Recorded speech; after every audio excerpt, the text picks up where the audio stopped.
Okay, we're recording. Let me just start the share, and then Kevin will teach us with pleasure. I'm just going to share my screen. Okay. So it's my grand's Yahrzeit today on the 7th of Tammuz. So that's while we're doing the share tonight, and then tomorrow before Mincha. So we can do 2 learning sessions for my grand. If any of you have a Yahrzeit, I'm quite happy to do a double session. It's difficult with the case with Gavin's father and Arthur's father because it's back to back. So it's difficult to do a double in that case. But I just wanted to let you know a little bit about who my grand was for a minute or two before Gavin teaches us. Is that all right, is that all right, Kevin? Yeah, why not? That's absolutely. Is this from your mom's side? Yeah, that's my mom's mom, and that's my mom's father. Oh, okay, she's also very pretty. That's why your mom was so pretty. Yeah, so my grand was. She was like just a very, very clean soul. It's amazing. She, she didn't grow up religious at all, and she'd say the bedtime shema. I mean, she had a very strong urge to like grow spiritually, and she went through a very difficult life. At the end of her life, for the last 20 years, she suffered from a few bouts of cancer. And in those days, when they did radiation, it's not like today. They cooked your organs in. It was experimental, believe me. So between that and the chemo and everything, she had a very difficult time. But she was absolutely neat in everything she did, in terms of her midot, her behavior, her etiquette. She just carried herself like a lady. You know what I'm saying? I never heard her swear. She never swore. She never lied, ever. She never exaggerated. She was completely tactful and always cognizant of other people. Just amazing. So just before Kevin teaches, I just wanted to add one thing that I thought would be quite interesting, because this reminded me of her. It's from this book by Rolf Dobelli, which says The Prisoner of a Good Reputation. So how to shift from external to internal validation.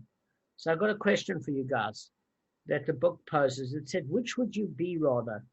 Would you be rather recognized as the, would you rather be although you once the stupidest person on earth, but would you like to be considered the most intelligent? Or would you like to be the most intelligent on earth, but be considered the most stupid? I mean, do you hear the question? In other words, what's better for you, your renown or what you actually are? So that's a very, very interesting thing. I remember in 2016, when Bob Dylan was awarded the Nobel Prize in Literature, he didn't acknowledge it for weeks. So it came across as a bit pretentious, but in actual fact, he just didn't really care for accolades. I mean, you have Gregory Perelman. He was born in 1966, and he was considered the greatest living mathematician. So in 2002, he solved one of the 7 mathematical dilemmas, which was known as a millennial problem. It was string math theory. So the remaining 6 are still unresolved. Just hang on a second. Let me just put off my phone. So he was selected for the Fields Medal. It's like a Nobel Prize for mathematics, okay? He declined the award. He even turned down the $1 million prize money. He was broke. Okay? He could use it, believe me. He was unemployed, living with his mother in a high-rise block in St. Petersburg in Russia. Mathematics is all that mattered to me. He was utterly indifferent to what the world thought of him and his achievements or the money.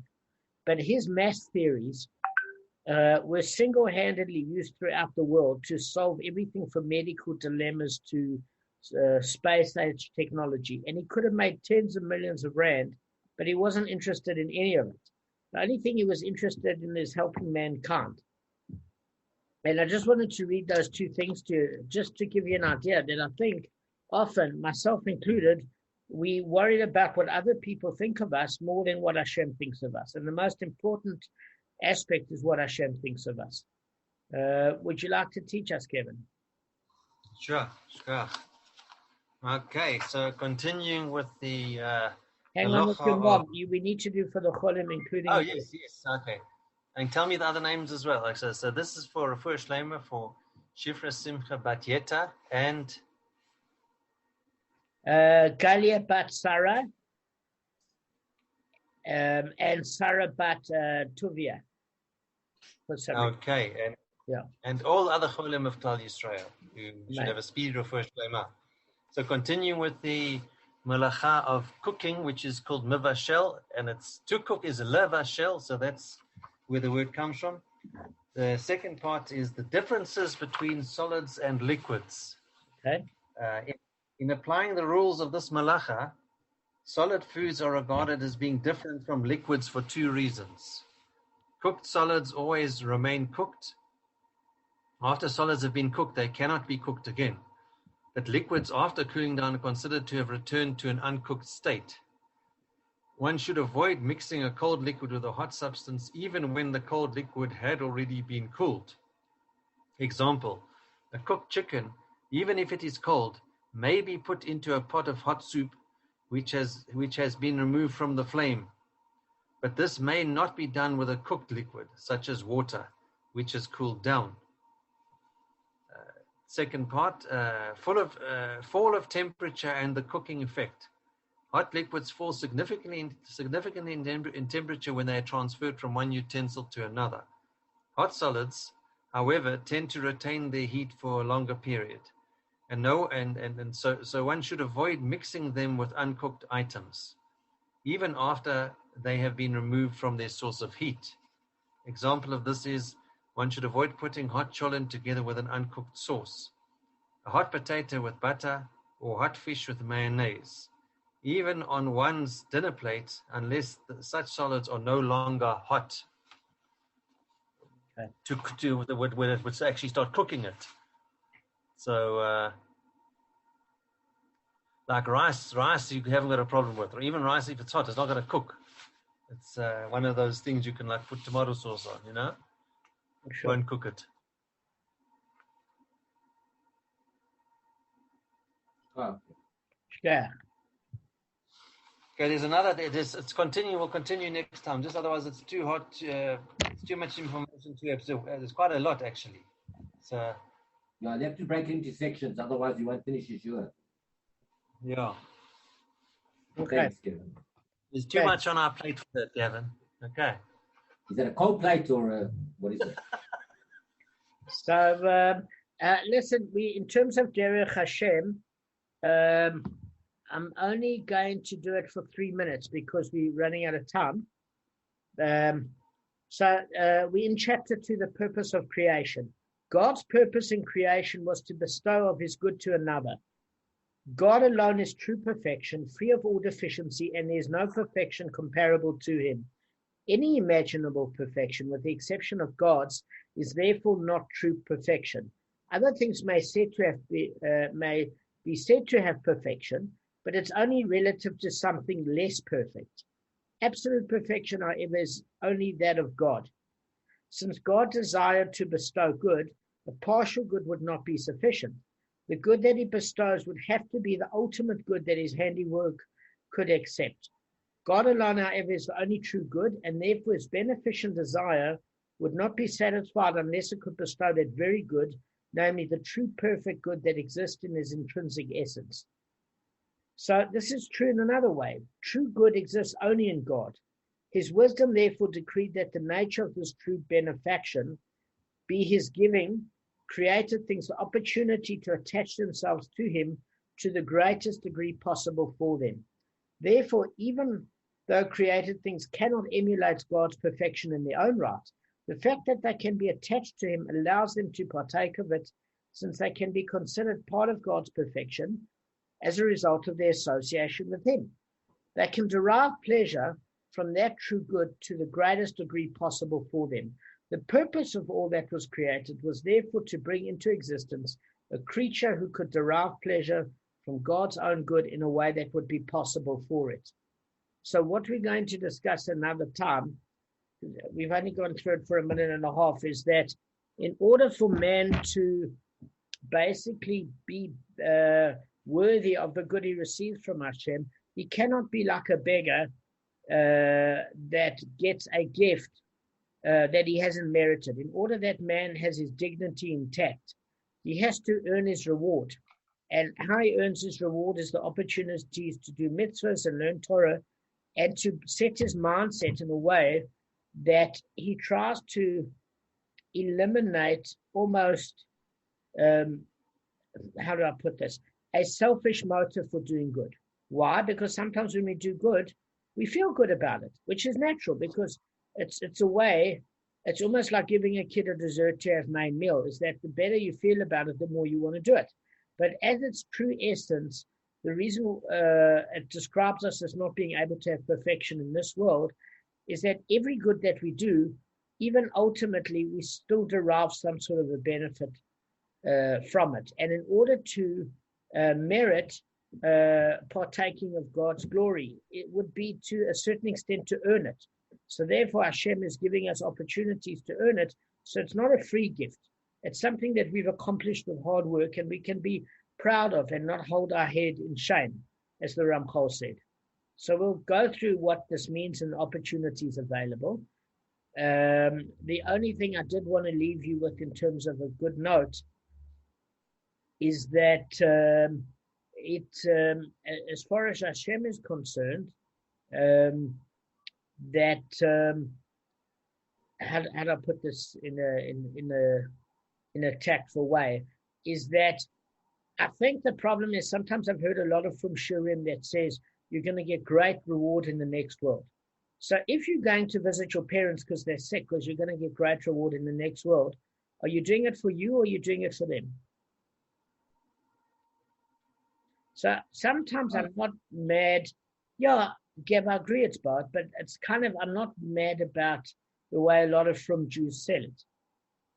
You do it because it's the right thing to do. That's the way one should look at it. That's exactly. Your midot should be based on. Because if you're doing it for reward, then that's not altruism. You're doing that in order to get reward. If you're doing it and you know that there is going to be a spiritual benefit to you one day, obviously that's a consciousness of being aware of your actions. But there's a difference between your motive and your consciousness. That's all I'm saying. All right, guys, we're going to get started. So how we ended yesterday was Ulla's student, Rav Shmuel Bar Yehuda, that turned around and said, basically, had your daughter been righteous and worthy of having righteous descendants emerge from her, she would have lived. So it's difficult to see how that comforted him, but apparently it did comfort him, because it comforted him to know that she fulfilled what she had to do in this world. The Ref and the Rosh turned around and said, when the Babylonians turned around and said, like, well, what is there to do? They weren't doing it to say, look, they wish they could change Hashem's Ratzon, or they didn't feel Hashem was just or righteous. They just felt like to try and comfort a mourner. But Rav Ullah took it that people on that level should not even say a statement like that, because it reflects a negative mindset of not trusting how it's going to play out and that Hashem is just. So we don't know anything about that. It's a different level. All right, so that's a summary in a minute from yesterday. Now, we learned that there was Moshe, Hashem gave Moshe the command not to wage war against Moab, right? And obviously there was no war waged against Moab and the Ammonites. Look, not that the Ammonites did anything wrong, but the point of it is the Gemara is just saying that two people that came from these respective tribes, Ruth the Moabite and Naamah the Ammonite, which was King Solomon's wife, at which they had a righteous child, which was King Rechavam. So anyway, how did it work out? Was he saying, look, if these two nations, Rav Shmuel Bar Yehuda turned around to Rav Ullah and said, look, if two nations that were wicked were spared because there was a righteous person in their progeny, then in that particular case, your daughter had no future of having righteous children or meriting righteous generations from her. So that's why she was taken away. I don't know how that could be a comfort. I must be honest. I'm not criticizing. It's a different level. All right, so let's go on today. So the Gemara now discusses further the divine command not to wage war against Moab. And it's basically going to contrast it with the command regarding Moab's sister nation, Ammon. Rav Chia bar Abba said in the name of Rav Yochanan, the Holy One, blessed is he, does not withhold the reward of any creature, even the reward earned for refined speech. For in the case of Lot's firstborn daughter, who when naming the son she bore from her father said Moab. And what does Moab mean? From father. So she, in a very crass way, explained that this child came from a sexual act between her and her father. Okay? In other words, it was quite open about the incestuous union. The Holy One, blessed is he, said to Moshe regarding your descendants, the nation of Moab, do not oppress Moab and do not incite war against them. This implies that it is war that may not be waged against them. Okay? But unfortunately, we can impose levies upon them. So how does this relate? Is that, remember we were talking about if the Canaanite ox, if a Jew damages a Canaanite ox, we don't pay. That's a levy. That's a levy. So we're saying in this case, we're not allowed to wage war against the Moab, but we can certainly impose financial levies. So Lot's younger daughter, when she named her son, it meant Ben Ami. So Ben Ami means son of my people, which doesn't explicitly recall the child's, illegitimate or incestuous origins. Yeah. Okay. So the Holy One, blessed is he, said to Moses concerning your descendants, the nation of Ammon, and you shall not approach opposite the children of Ammon. Do not oppress them and do not incite against them. So by omitting mention of war, the verse implies that no form of incitement is allowed, meaning that even levies may not be enacted upon them. This added protection was a reward for the refined speech of their ancestors. This demonstrates that God bestows reward even for such a small matter as refined speech. And I'm pleased we're doing this particular shiur because, as I said in my grand, the one thing I noticed about her is that she carried herself like a lady. She never swore. She never was crass. Her language wasn't crass. Her mindset wasn't crass. And I think that could only occur if you're born in the 30s. Because if you think about it, or the 20s, today, everything on Netflix is vulgar. Everything. It's hectic. So I think that's also a help. Give me 1 sec, guys. 1 sec.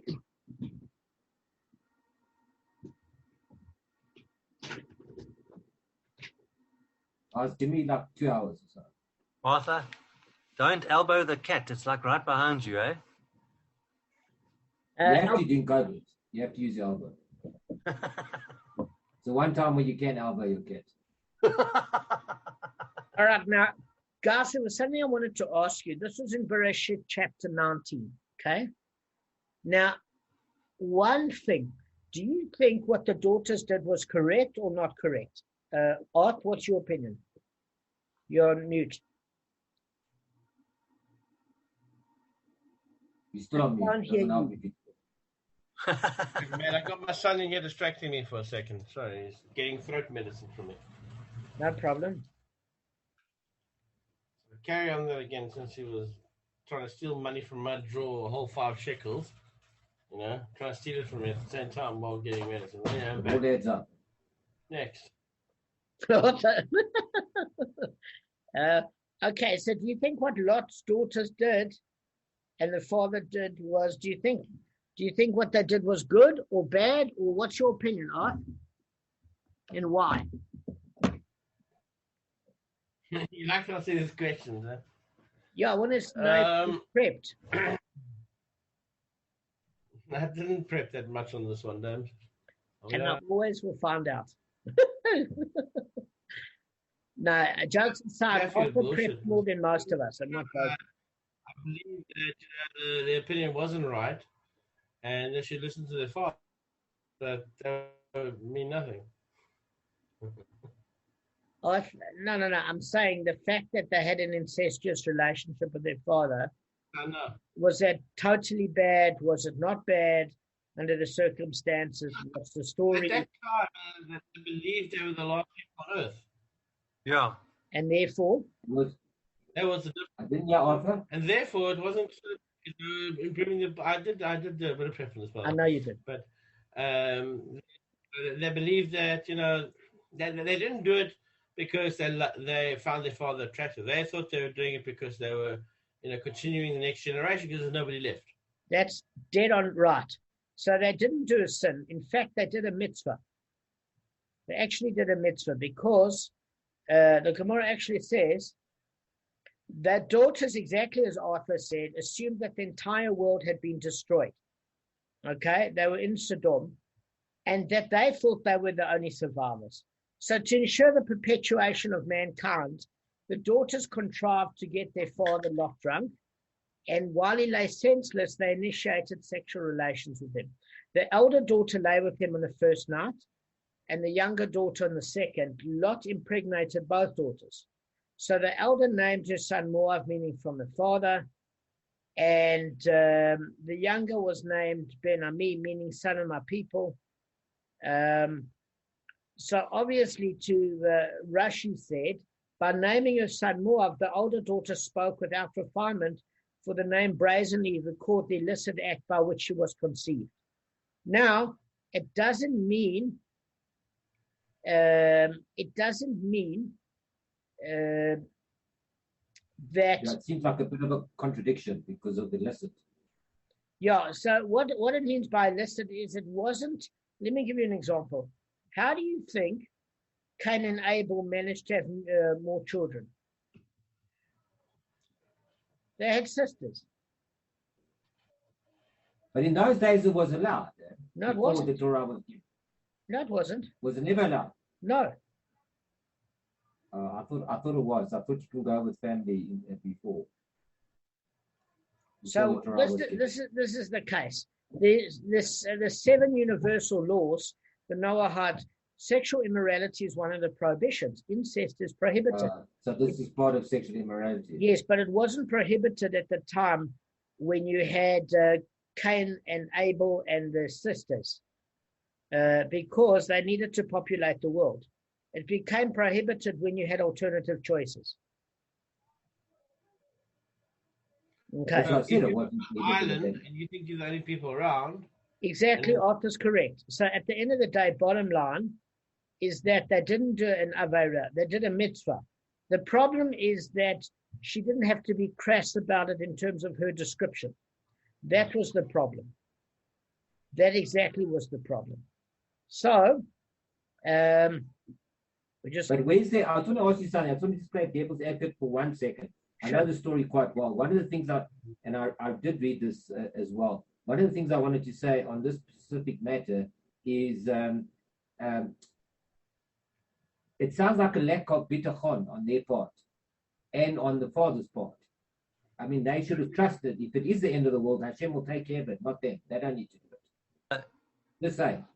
Okay, so this is my opinion. So it's true what you're saying that in a way that it's a reasonable argument, but Tosfot in Nazir 23a discusses this issue, and he said, look, that might not have been in the direct definition of a mitzvah, but Lot's daughters basically acted with pure motives. They thought they were performing a mitzvah. So at the very best, they did perform a mitzvah. At the very worst, the intentions were pure, and they thought they were performing a mitzvah. Okay, that's a good answer. Thank you. But Lot was drunk. He wasn't. They made him drunk, so it wasn't. They didn't. I don't think they discussed him and had a rational discussion with him. He wouldn't have allowed it. I don't think if he wasn't. He may not have noted. That's why they got him drunk. They say he did, but he may not have in the drunken state. So there's two issues I have on what Kevin's saying. The first thing is that it shows that Lot did have he had his problems, don't get me wrong. But the one thing of it is if they had to get him drunk, it meant he wouldn't have allowed it, which means it's a merit to Lot. And maybe that's a good thing. Although if you're that drunk, I'm not being crude, but it's very difficult to get an erection. We're not speaking vulgarly.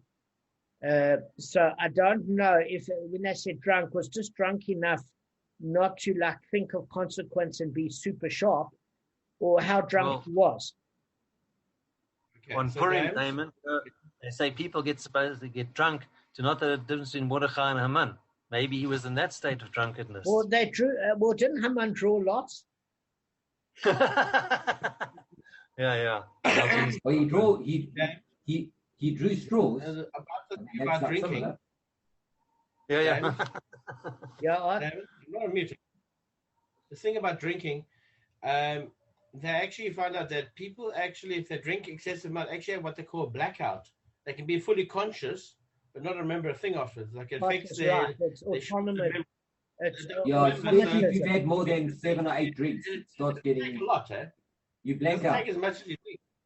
I mean, I read the story about this guy. He spent 5 days in Vegas from 9th to like the 14th of whatever month it was. Everybody thought it was totally normal. He doesn't remember a thing because he was drinking just around alcohol to keep him in that state that his memory doesn't retain any short-term memories. It's true. So let's cover a bit of ground, guys. He drank a lot. Damon, he drank a lot. He drank a lot. I know. All right, guys, we need to cover a lot of ground now. Let's go. It's a fun. Yeah, a lot of fun. All right. So let's just go through something. So Rav Chia bar Abba quotes another teaching derived from the incident of Lot's daughters, and Rav Chia bar Abba said in the name of Rav Yeshua ben Kochai, a person should always strive to be first in the mitzvah matter. So there's a source, according to Rav Chia bar Abba, who said in the name of Rav Yeshua ben Kochai, Gavin, this is an answer to your question. A person should always strive to be first in the mitzvah, for because of the one night which Lot's elder daughter preceded the younger daughter in cohabiting with her father, she preceded her by 4 generations in joining the nation of Israel. Okay? Observe. Why? Because the Jewish descendants of the older daughter were Oved, Yishai, David, and Solomon, whereas the Jewish descendants of the younger daughter didn't manifest themselves until the birth of Rechavim, son of Solomon. For regarding Rechavim, it's written, and his mother's name was Nama the Ammonite. We see that offspring of the older daughter were first to join Israel. This was an account of her being first to perform the mitzvah. So this clearly, Gavin, is the fact that it was a mitzvah and that the shtadlut was required. This is proof. I want to ask you just I know we're in a rush, just a quick thing. Did Lot's daughters make the father drunk or not? Yes. They plied him with wine. Yes, okay, so that's what I thought. I just wanted to double check it. So if that's the case, then it's another mitzvah on their part by making the father drunk so he wouldn't do it in a beira while he was conscious. Well, we don't know 2 things. If they made him drunk because he would have resisted and he was a tzaddik, or he would have figured this should be a weekly activity. I don't know.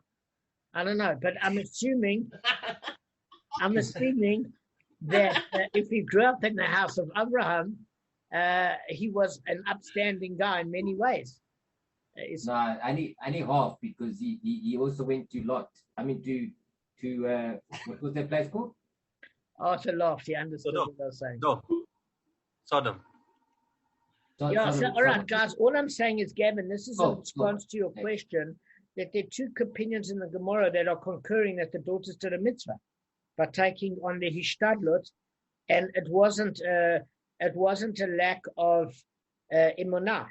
And by the way, if ever you have a question, is it a lack of emunah, or do we trust in Hashem, or do the hishtadlut? The answer is you do your hishtadlut and completely trust in Hashem, but you have to do your hishtadlut. On the side of hishtadlut. I agree with you. Yeah. And just one thing. So it seems a bit of a contradiction. Why does it seem a contradiction? It seems a contradiction because the first daughter, Moab, was called a child Moab, which means of father, which almost advertises the incestuous relationship, whereas the younger daughter was modest, yet the older daughter got reward because she was the first to do the mitzvah and the younger one did it second, and therefore, just give me a second, she preceded her by 4 generations of joining Israel. So it seems initially like a contradiction, but it's not, and I'm going to explain why. I just need to explain to you 1 or 2 things, Kev, and then you can ask with pleasure. So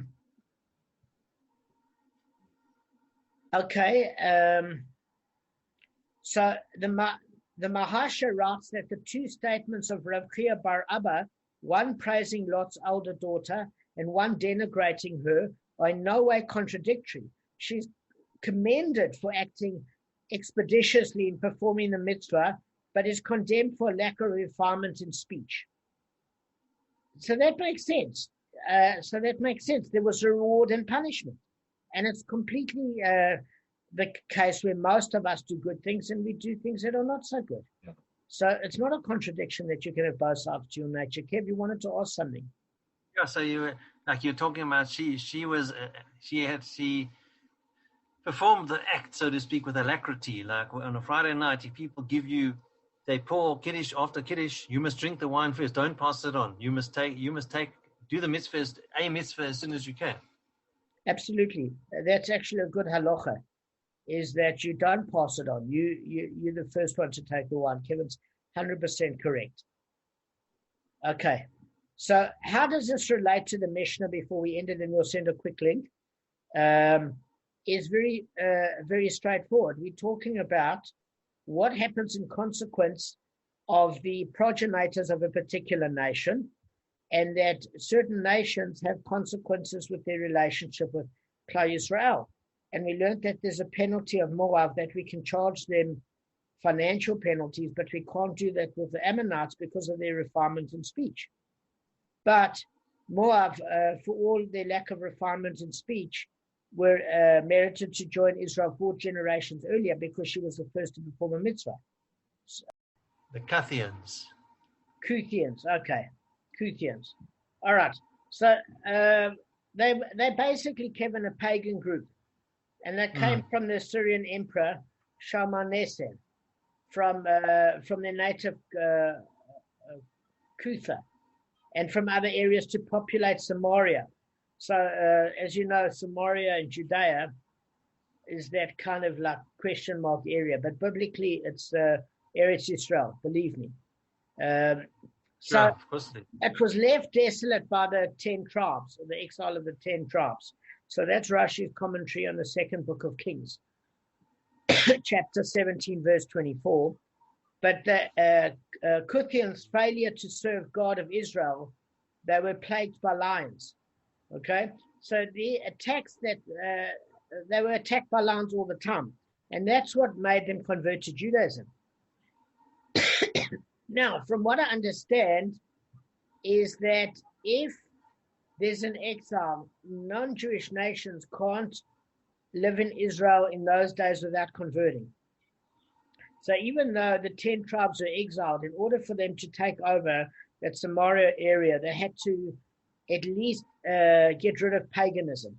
I don't think they had to convert necessarily to a proper Judaism, but the other thing is that they did. So, but the whole point that it was taken into a question mark is, Gavin, was it a true conversion, or was it to stave off the attacks of the lions? So there's an opinion that even if you convert for the wrong reason, if you still convert and keep the observation, it's a legitimate conversion. Just like those that learn Torah for other motives, they'll come to do it l'shem. Does that make sense? There's another opinion that says if you're converting for Maybe you met a nice Jewish person and you're converting for them. Is that a true conversion? Or that your children are Jewish, which people hold today, yes. But what really is the motive of the person? Is it because they love Judaism or they love their partner? So the problem is... To interrupt 1 second, Dave. A lot of people do tshuva. I was one of them. You do tshuva not really for the correct reasons necessarily. Often you do it because you think you can make a lot of money from it. You think all of a sudden you do right with God, things are just going to start. You just think you're going to have simchas, brachas, and money and wealth and everything. Just my point. So. And I don't think it's a ridiculous reason to do teshuva. A lot of people do teshuva also from fear. I mean, the reality is we don't want drama in our lives. I didn't think there'd be fame and fortune and beating the woman off with a stick because I was going to be a film star. But I definitely think that sometimes there could be the fear factor that you do teshuva. Sometimes you do teshuva because you're feeling really contrite and you want to come close to Hashem. Other times you do teshuva because you're scared of the consequences of doing bad things. And sometimes you do teshuva for both reasons, by the way. So they say, well, Sorry, what were you going to say? Sorry, again. But I was going to say, tshuva is not a once-off thing. So tshuva you do perpetually. So you'll end up doing it further down the line as well. So when I do tshuva now, it's not about money at all. It's nothing to do with that. And I do it because I do it out of love for Hashem and respect. Just absolutely blown away by what he's capable of. So, as you advance and you get more into it, your level raises and your mindset basically what happens. That's correct. When I agree with Gavin, because when you first start off, you're always thinking, because you don't know that much when you start off. You think everything financially, whatever.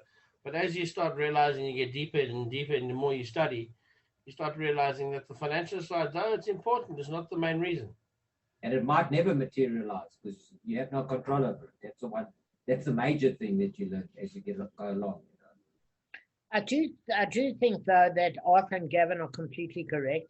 There will be times that a person goes through that are extremely stressful, that you do tavan and do it teshuva because you actually just are at your wit's end and want some drama to stop. But at your heart of hearts, you want to do it for the right reasons, but sometimes you also do it from a mixture of panic, despair, frustration, true love of Hashem, fear of Hashem, all of the above, and they can all be mixed in your emotions together. They can. I'd love to tell you I'm holding at the level of Arthur and Gavin that it's always for a pure motive. Sometimes my motives are, I don't know if they're mixed or my emotions are mixed. I don't know. Anyway. Nobody's got pure motive. You do what you feel at that time, and things change. I mean, I was talking to Rabbi Simcha yesterday. I learned something about him which was absolutely amazing. Because I always thought, I've never been religious all my life. I only started following at like 27, yada, yada, yada. And I looked at Simcha, I thought, this has been no, when he was 21, he didn't even know that shul was on a Saturday. Schottenstein. And that's why he progresses to this incredible level he's at. So he's put hours and hours and he's actually learned. It wasn't a situation that he was given it and that he knew. So I guarantee from the time when he was 21 to where he's now, his thing when he started davening to Hashem then when doing tshuva and what he does now is at a different level. Absolutely. But you're talking about Simcha Steinauer. Yeah. So you're basically saying, at that moment in time, Kev, and Gavin, you and I, we were at that level when you did tshuva and we thought we were doing the right thing. And then we learned down the road and changed slightly. And that's called growth in being human. And that's what Hashem wants from us, is to grow and learn. Not to Listen, it took me a while to realize. Yes, you can't go back and say I was wrong in the past, because at that time, you were 100% right, and that's the level you were at. Correct. And it took me a while to realize, even though it's stated, and you do it in Shiurim, that Hashem's there with you every minute of the day, and that you only really start feeling it as you develop more into this religion. And you do start believing that Hashem's there for you every second of the day, and he's assisting you all the time. But you don't see it from the outset. I'm just saying. Agree. I'll tell you how sometimes I go through a time where I feel like, that he's not with me. I don't know if you ever had that in life. And the way I get the feeling back is I just look back and I start looking at just things around me, how things function, how things work. And I realize, no, he is with me. I just, he said no when I asked him a question. I said, can I have $1 million? He said no at the moment. So it's not that he's not listening. He just answered no. Exactly. So, if you ever get to a stage where you feel the lack, just look around at, like you were discussing about how your body works. If you look at how many billion things can go wrong in your cells at any moment, how they communicate. There's billions and billions of cells and they all communicate perfectly. The slightest mishap in communication and you're done for. It's a perfect symphony. And Hashem is monitoring. How does your eyes relate to your brain, to the rest of your body? I've had times where I've been using my fingers to feel for things, and it feels like my eyes. I can actually, my brain's telling me exactly. That's an incredible. It's not just by luck either. But I'll tell you the biggest that feeling of the biggest mind. I can't say the other word. If on mind thing about this whole thing. Is yes, what you're saying is 100%. The connection between like your eyes and your head and your stomach and your head and whatever, but different body parts. But what's even greater is the fact that you connect without any cables or without anything to your neshama. That's mind blowing. Yeah. And your neshama is actually controlling your body. And how the hell it does that, you'll have to ask Hashem. Sure. Look, I think we're going to end in a minute or two because I think you guys have all said it beautifully. The only thing is that with regards to how we treat the Kuthians,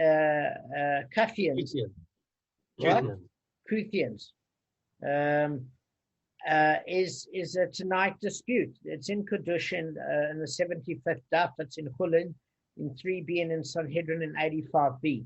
So there's two opinions. The one is that their desire to adopt Judaism was just to stave off the attack on the lions, and therefore it was an insincere conversion. And the other saying, even if you have a bad motive, it's a sincere conversion. The major issue is that the opinion is that it was insincere. Did they return to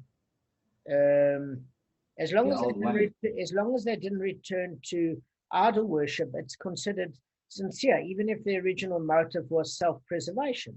And other opinions say it's not sincere because it's almost like converting because you've met somebody that's Jewish and you want them as a spouse.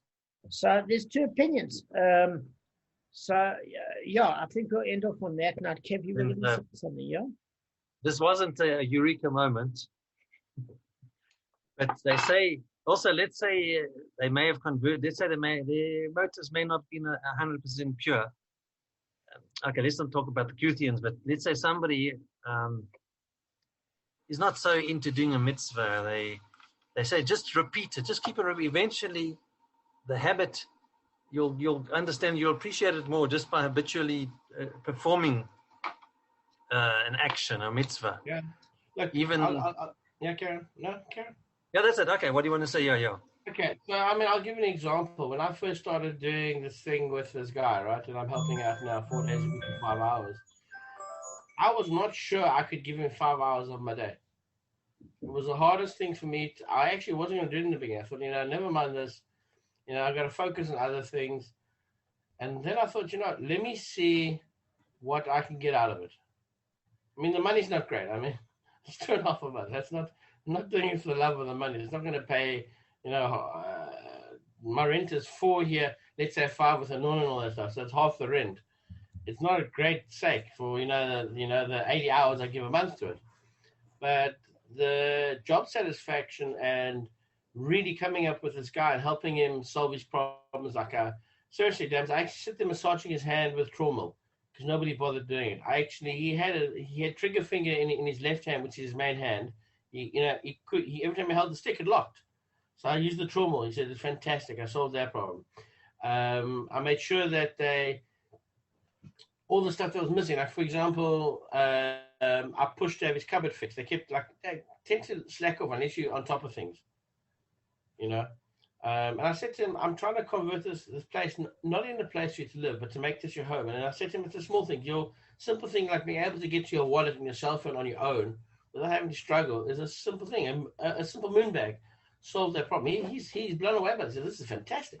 I have to put it on him, but he can take it off on you. So I don't have to be there for the rest of the day, you know.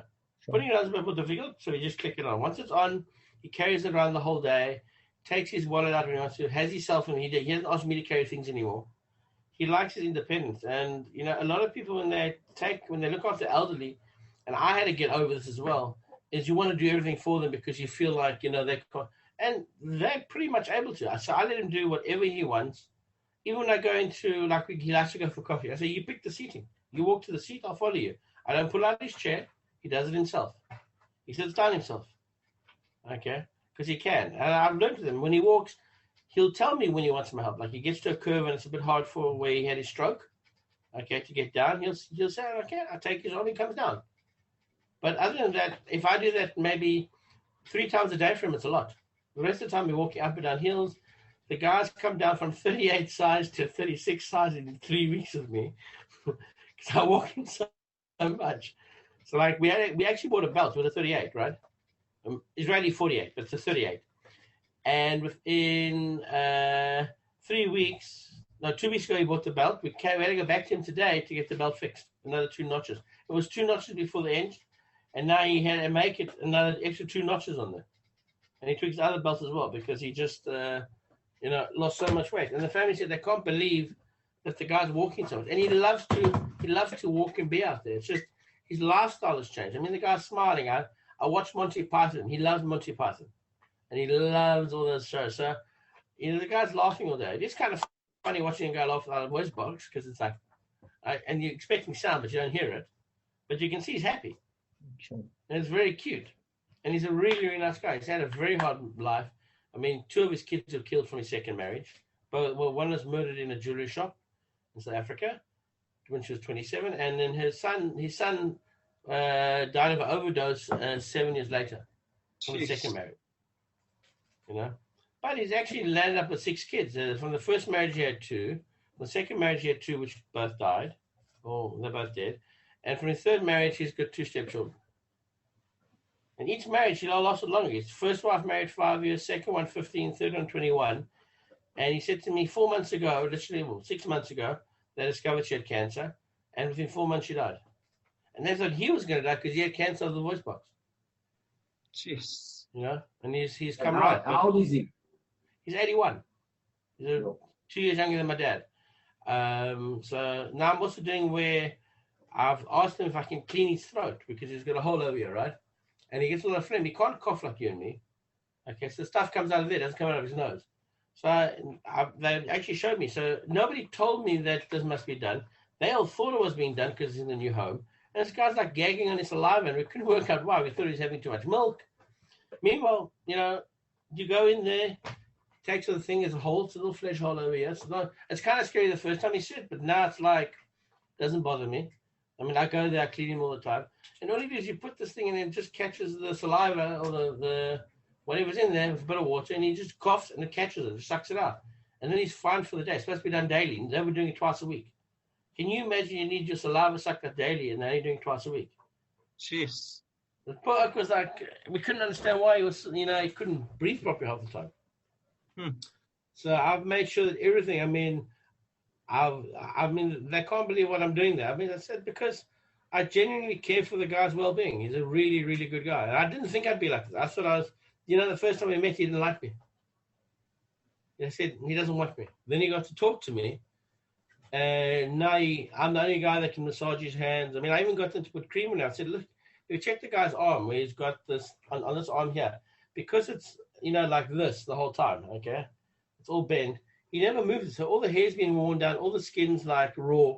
So I said to him, you know, we need to get cream on this. So nobody bothers. I organized cream. I said, can I have cream? I want to put it in his arm. You can't believe the skin difference. His nails, he can't do his own nails. Nobody bothers. So I sat there the other day, filing down his nails, making them look good. You know, it's, you know, and he doesn't like to ask. It's hard for him. You know, so I do everything. It's quite amazing what you're actually doing. It just shows it's actually not amazing. You know what? It actually just, once you get into it, it becomes just like being, like you treat any human being. He's not able. There's just a couple of things he can't do. Like he can't find his own nails. Okay. You can't. It's just not possible for him because the one hand's curled up and the other hand is. Yeah, but you can't get 99% of the population wouldn't think about these sort of things the way that you put your heart into it, your thoughts, your analysis. We've got to join a share now with Rav Simcha Steinhauer, but I can tell you, Arthur, that there's no coincidence that you knew the daughter growing up because Hashem paired you with him because there's nobody else like you in the sense that I haven't met anybody else that would have that sort of notice things, to notice things like that. You know, so one and the empathy. You know, you got to have empathy to do this, and most people don't have empathy. I never thought I would. I'll be honest. I thought I'd be very selfish. The first time I went there, I wasn't sure I was going to actually do it and how long I'd last. I said, give me a chance, like a week or two, and see if I enjoy it. And now the 5 hours flies by. I mean, we have such a good time talking and joking, and he's got a great sense of humor. He's as naughty as me. We go out looking at the babes. The guy's 81. He's like, check that. And he has a good time with me. Like, we tell jokes and we like similar movies. Okay, he's like you, Damon. He loves mafia shows. Oh my God, you made me watch the thing called Narcos. Bro, that was the most horrible show I've seen. So mafia. Have you seen that show? Yeah. Listen, we've got a Gemara share, mate. But in 3 minutes at 7:45. Okay. So Gavin and I have to go to Rav Simcha Steinhauer, and just guys have a lovely evening. I really appreciate it.